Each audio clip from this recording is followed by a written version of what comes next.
Shalom, Yasha Allah. First and foremost, we get all praises, honor, and glory to Yahweh, Bahashem, Yahweh Shai, Bahashem, Rakak Wadash, double honors to our apostles and elders, a great millstone, who rule well, and peace and blessings to the hopeful elect.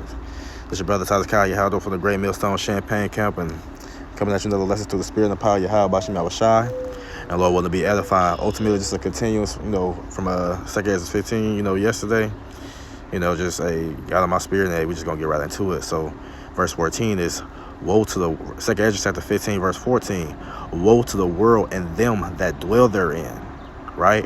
Woe, meaning death, calamities, destruction, right? Nothing good, evil, right? Woe to the world and them that dwell therein, right? So the Lord's telling you that, hey, evil and bad times is coming to the world, but not only to the world, those who dwell therein.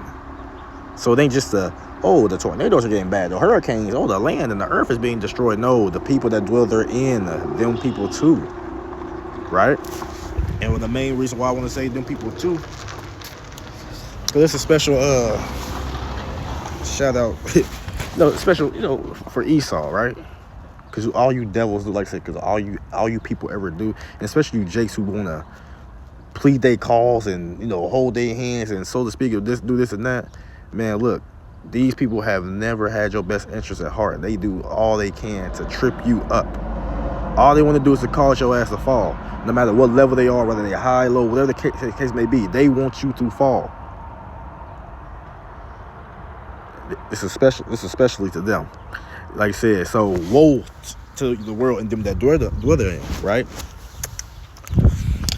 For the sword, right? Who is the sword? Now, it's a cast them down. Matter of fact, hold on. It's like, let's get that in.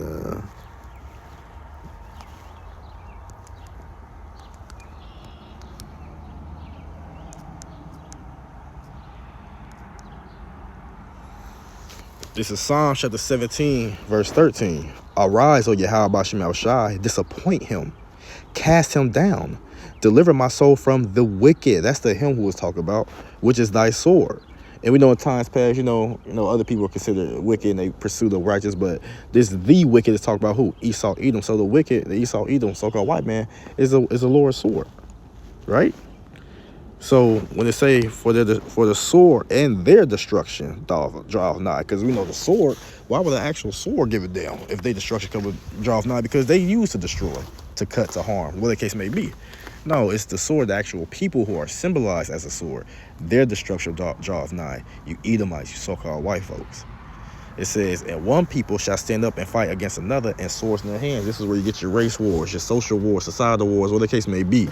People are going to be in wherever you live in your country, they're going to take sides. They're going to be on this side, they're going to be on this side, and they're going to fight against each other, right? For there shall be sedition among men. And the sedition is pretty much an individual inciting, discourse, so to speak, or uproar or anything like that. Like they say one thing and then just get the people riled up, right? That's going to be going on, right? It says, for there should be sedition among men. And they trying to equivalent, trying to say we doing stuff like that, but hey, at the end of the day, however the ball falls, hey, if we do it, it's for righteousness' sake, but we not promoting to tell nobody to go do this or that. That's what you can't say. Oh, absolutely not. The Lord said to wait ye upon him, right? So it says, Salakia, for there shall be sedition among men, invading one another, and they shall not regard their kings nor princes, and the course of their actions shall stand in their power. A man shall desire to go into a city and shall not be able, right? Salakia, right? Going to say invading one another. So yeah, you're going to have people, running into people's houses, breaking in this and that, kicking doors in. That's why you got your purge movies and stuff like that, the road and all this and that. It's going to be a horrible time period. It's going to be a time period of anarchy, which means what? There's pretty much the government or the constitution will be thrown out, so to speak, right? Everybody just living off their own means. Like I say, in the course of their actions are standing in their power. They're going to do what the hell pretty much the Lord put within them to do. Ain't no checks and balances. Like I said, they should not regard kings or princes. They ain't gonna care about your police officers. They ain't gonna care about your firefighters. Anybody who is of that, your public service worker. They ain't gonna care about none of those people who they would call to if they needed help. And that time period, they ain't gonna give a damn. You gonna be part of their prey, right? Verse 17: a man shall desire to go into a city and shall not be able. And ultimately, this is going to what? Your martial law, right? When I'm gonna go down and travel over here. No, the hell you not. You got these checkpoints over this and that. No, you ain't going nowhere. Well, I'm an American citizen. It don't matter. That shit been thrown out where you go where the hell we tell you to go. That's the time period that's coming. Hey, either get down or lay down. Hey, comply or die. That's the time period that's coming. You understand? So it's for because of their pride, right? For because of their pride, the city shall be troubled. See, because you people over here, man, y'all never really experienced true adversity. You know, hey, y'all may have a little low, but hey, we're right back on high. You know, it's okay. You know, yeah, y'all really experienced true adversity. So for your pride that we never been lowly, we never been this and that, like that's gonna be that's gonna really put you in the uncomfort zone when you stoop to that point, and when you be brought to that point. So say for because of their pride, the city shall be troubled. Your pride, your high mindedness, hey, the Lord gonna trouble your cities. He gonna bring death and disgrace to your cities, pandemonium to your cities, anguish to your cities. The houses shall be destroyed and men shall be afraid. Hey, man, that's the time for this coming, man. And it is even what to say, the time of what? Jacob's trouble. As a matter of fact, there we go.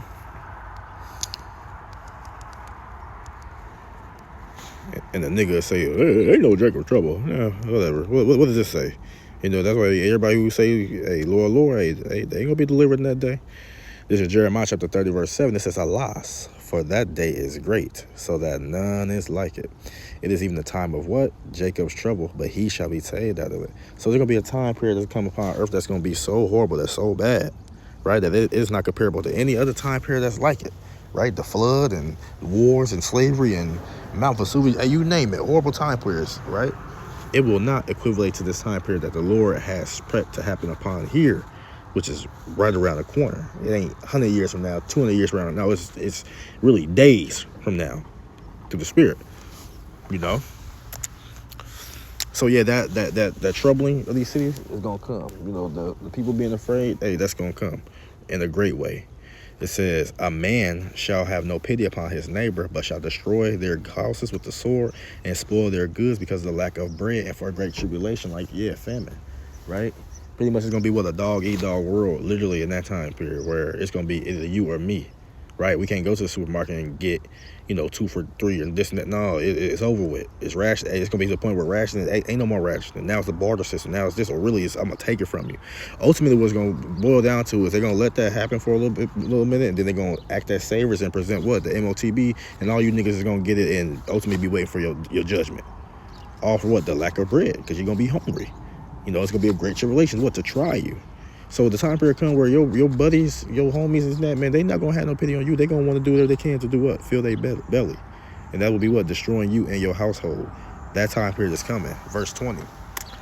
Behold, saith the Lord, behold, saith Yahweh Bashem Yashai, I will call together all the kings of the earth to reverence me, which are from the rising of the sun, from the south, from the east, and Libanus, to turn themselves one against another and to repay, the things that they have done to them. See, the time period is going to come where the Lord going to assemble up all these nations and gather up all these nations, and He's going to put it in their mind to do what? To fight against each other, to kill off each other, right? That's what's the Third World War, or World War III, or that war in heaven, so to speak.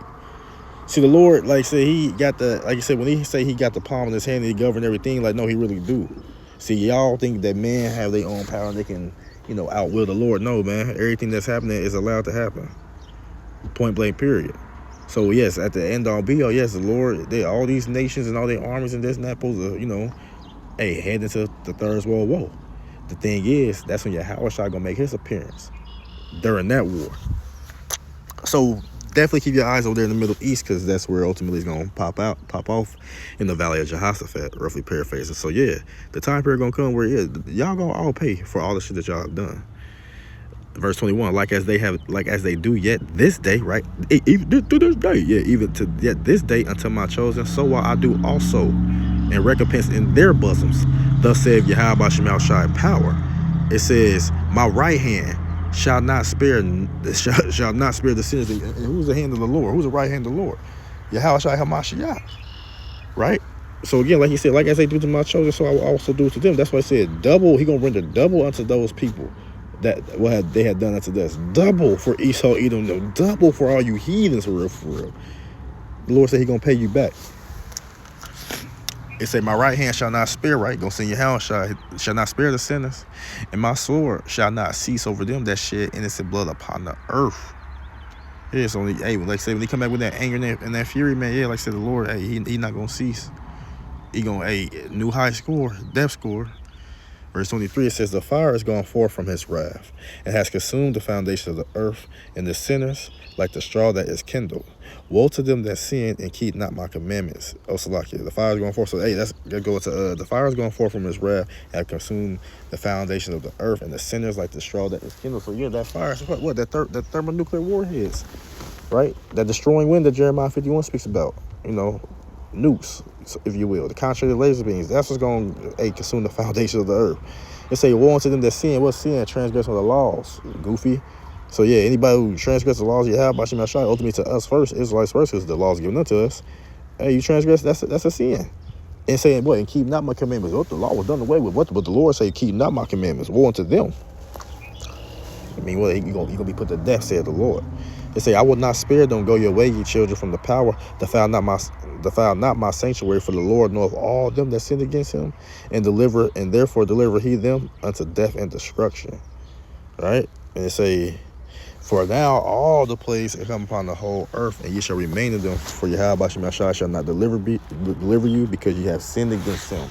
And again, this mainly talking to you niggas, because the law was given it to us first, but also to the rest of these people who commit, you know, those wicked acts, so to speak. They got to pay for that, right? But the Lord he visits you first, because he know only us above all the nations upon the earth, to hell with these other heathens. But like the Lord said, man, you gonna remain them plagues, and he say what? Because and he will not deliver you. That's why chapter 7 speaks about what? The righteous are suffer great things, yet and hope for the wide. Yet the unrighteous is gonna do the same thing, and they shall not see it. So better to be strive for the truth and the death, strive for righteousness, than to be left over here, in this fiery abyss that's gonna be left towards those who are wicked. So Lord willing, this lesson was edified to the body. I want to give all praise, honor, and glory to Yahweh, Bahashem, Yahweh Shai, Bahashem, Rakak Wadash, the balance of our apostles, elders, a great millstone, who will. Peace and blessings to the hopeful elect. Shalom.